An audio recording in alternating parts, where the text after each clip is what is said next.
Question చూడండి. If 30% of A is added to 40% of B, the result is 80% of B. What percent of A is B? ఇప్పుడు మనం దీన్ని solve చేద్దాం. 30% అంటే 3/10, 3/10 of A plus 40% అంటే 2/5, 2/5 of B equals to 80% of B అంట. 80% అంటే 4/5 into B. 5 2 sides ఉంది కాబట్టి 5 1 5 2. ఇప్పుడు ఎల్సిఎం చేద్దాం. ఎల్సిఎం వచ్చేసి 2, 3a plus 4b equals to 4b.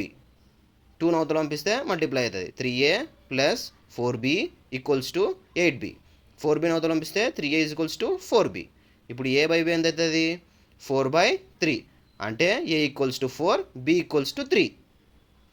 ఇప్పుడు వాడు అడిగినది ఏంది?